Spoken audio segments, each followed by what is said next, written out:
o que ocorre? Até 2016, no governo passado, que o senhor estava falando no início aqui, de quem é a culpa, tem uma culpa muito grande nessa política de preço da Petrobras. Porque a presidente Dilma, na época, ela interferia. Ela interferia para quê? Para manter popularidade. Só que o que aconteceu... Ela subsidiava o preço. Exatamente. Então, por exemplo, mas aí está está R$100. o conflito. Aí está o conflito do povo brasileiro. Vamos pensar nas pessoas que são da classe da classe D e E. As pessoas que são mais pobres. Esse discurso que hoje o PT utiliza, que a esquerda utiliza, de que, não, na nossa época, nós intervíamos nos preços, na política de preços da Petrobras. Hoje, comparado com o discurso do atual presidente, ou a falta da fala dele, que eu acho que ele já deve ter, eu não vi, mas ele já deve ter discursado sobre isso, essa questão da participação de intervenção dele nos preços de combustível da Petrobras.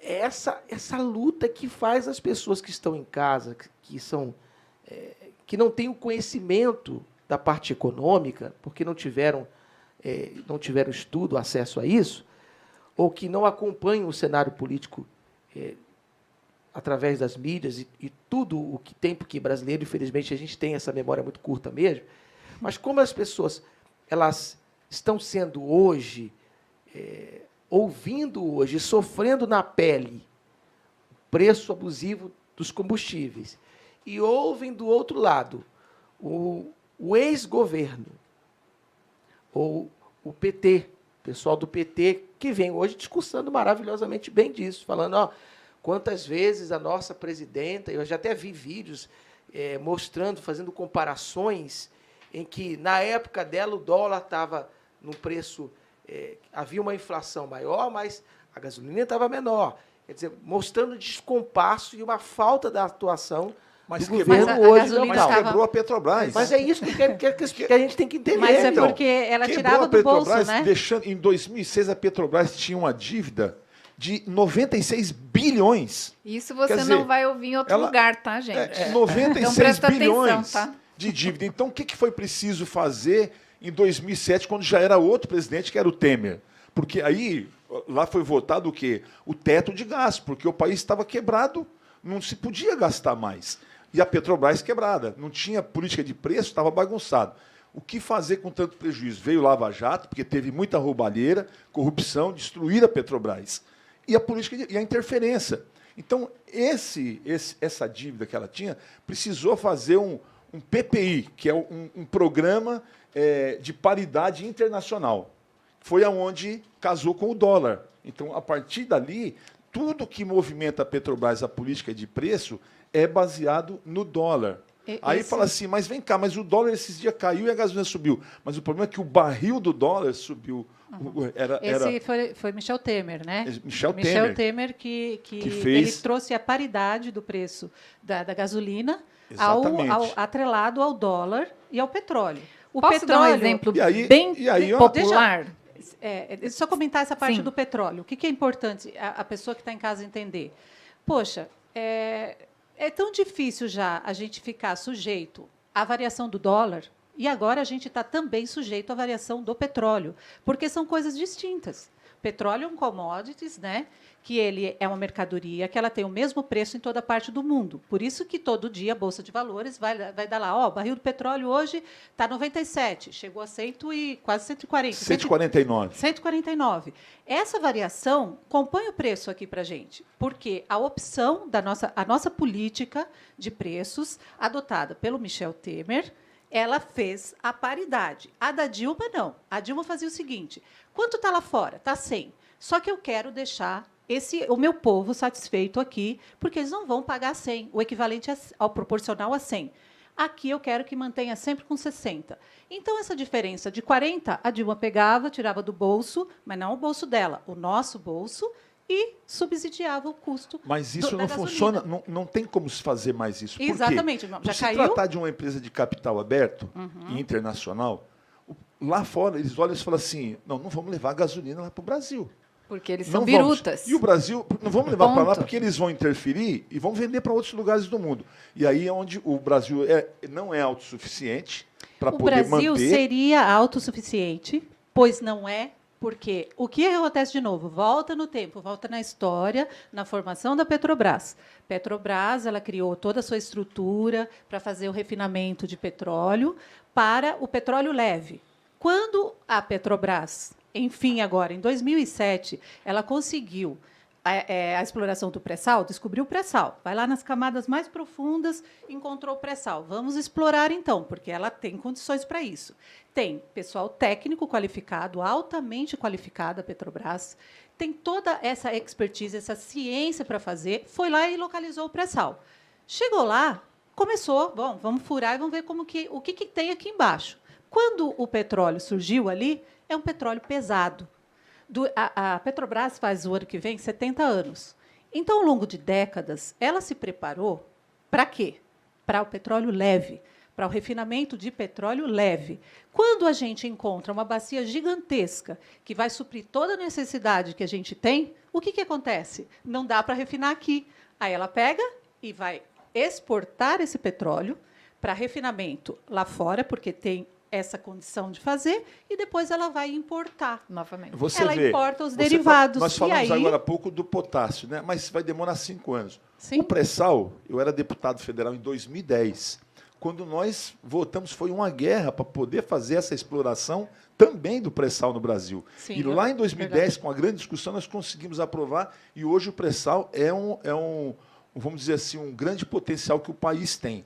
Agora, aproveitando esse gancho, porque nós não estamos falando de um commodity qualquer. O petróleo então, é um commodity diferente. Por que acontece? Ele atua diretamente, aí onde a gente vai entrar nessa questão dos preços, daquelas pessoas que estavam ali, aquela senhora, falando que não tinha o gás, que não tinha comida na mesa, que não pode comer carne, não pode nada.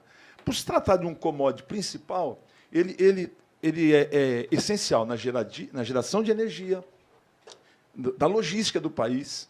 Então, ele age diretamente na cadeia produtiva, que a senhora colocou bem aqui, em todos os produtos do país. Aí é onde está a grande discussão. E as pessoas olham e falam, mas, deputado, nós temos o petróleo aqui no Brasil, mas muitos não sabem, nós exportamos o petróleo para depois a gente importar os derivados do petróleo, porque as nossas refinarias não são autossuficientes para atender o país. Então, e aí você ouve na televisão o político populista falando que nós somos autossuficientes. Não somos. E as pessoas compram isso, porque é o que a mídia coloca. Olha, porque você sabe, a mídia hoje tem lado, né? Sim. A mídia tem lado. Na verdade, todas as mídias têm, né? Porque o que a gente pode verificar hoje é que cada canal de televisão tem o seu presidente, o seu presidenciável preferido. E ali ela trabalha. Você tem que ter, seja lá qual for o seu presidenciável preferido, a mídia tem que ter um compromisso com a verdade. A partir do momento que alguém coloca a cara na televisão e diz o Brasil é autossuficiente em petróleo, isto é mentira.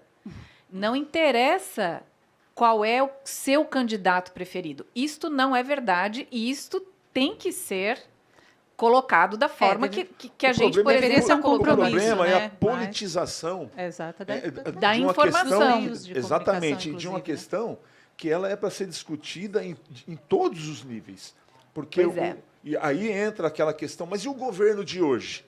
Porque nós falamos aqui do governo passado. A gente falou de 2 governos, né? A gente falou do governo que era do Michel Temer e a gente falou governos passados, mas e o governo atual? O governo atual, ele tem que ter um pouco mais de posição firme. Eu falo isso porque eu estou dentro do Congresso. Então, muitas das vezes na pandemia, o Congresso teve que se manifestar para poder a gente votar matérias importantes para poder atender aquela população. Na questão do auxílio emergencial, a questão da própria vacinação, questões importantíssimas da pandemia, do decreto de guerra, que foi chamado assim, para poder atender a população no momento que é de guerra, como está lá na Ucrânia hoje, porque a pandemia foi uma guerra para nós. Da gente ficar aqui, todo mundo dentro de casa, por decretos, né, impositivos, que foram decretos duros, que todo mundo tinha que ficar calado, ficar dentro de casa, e tudo isso aí afetou. Então, a gente tem muito o que falar aqui ainda essa noite, viu? Eu não tenho pressa, não. Para poder, para a gente também identificar. Eu acho que o que a gente está falando aqui já é uma de grande valia, porque o questionamento do povo, as pessoas têm memória, as pessoas se lembram na época do governo do PT, a presidente trabalhava com a paridade dos preços. Eu estou ouvindo isso hoje de uma grande corrente de pessoas que estão disputando, inclusive já são pré-candidatos a deputados, a senadores, a governadores, e principalmente ao próprio ex-presidente, que agora vem novamente, depois de ter passado alguns dias de não sei dizer se é férias na cadeia, mas a gente tem ouvido isso hoje, de que na nossa época, tinha essa paridade de preço, mas as pessoas não sabem o que isso ocasionou. Ocasionou Então, caos. tem um exemplo muito simples do que aconteceu, né? Que a UED muito educadamente chama de subsídio. Na verdade, é uma maquiagem. Sim, mas é o que Porque eles o que falam. acontece? É tudo palavra bonitinha linguagem, que a pessoa não sabe nem o que é, né? Mas, enfim. O que acontece? É como se um empresário tivesse uma loja. Ele tem uma loja. Uhum. Ele tem uma loja. E ele quer ser um cara querido pelo bairro onde ele tem a loja. Ele é o gerente da loja, ele não é o dono. Sim. Vamos lá, ele não é o dono da loja, ele é o gerente da loja. Todo mundo xinga o dono da loja porque o dono da loja é careiro. Sim. O gerente da loja que quer ganhar o povo para ele, que quer ser amado lá pelo povo, o que ele faz? Ele dá um desconto. Ah, você quer desconto? Eu te dou. Tá aqui um desconto. Só que ele não podia dar aquele desconto porque aquilo tira até mesmo a margem de lucro daquela loja. Mas ele dá o desconto. Ele vai quebrar essa loja a longo prazo. Ele vai quebrar a loja como quebraram a Petrobras. Exatamente como o deputado colocou aqui. Então, ele foi ali agradando as pessoas que diziam: aquele cara é legal, aquele sujeito é muito legal. Né? Então, o dono da loja é o Estado. Uhum. O sujeito que está lá administrando é o governo.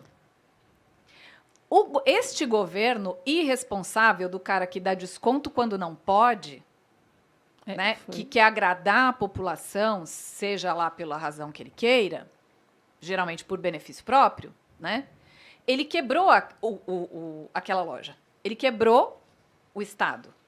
E depois ele vai embora.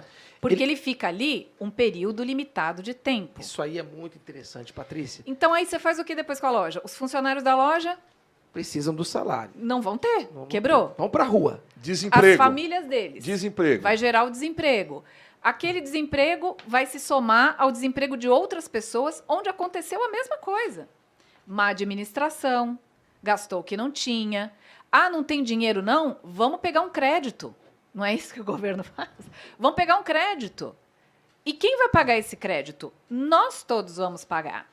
Então, isso foi uma maquiagem em cima de uma maquiagem, em cima de outra maquiagem, que uma hora, quando você lava o rosto, você vê A triste realidade. a realidade dali. Depois você desmontou, aí você vai ver a verdadeira face, digamos assim.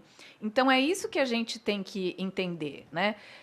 Muitas vezes o brasileiro cobra o político sem saber qual é a função daquele político, sem saber a importância do cargo que ele tem, sem saber a limitação que o cargo dele tem.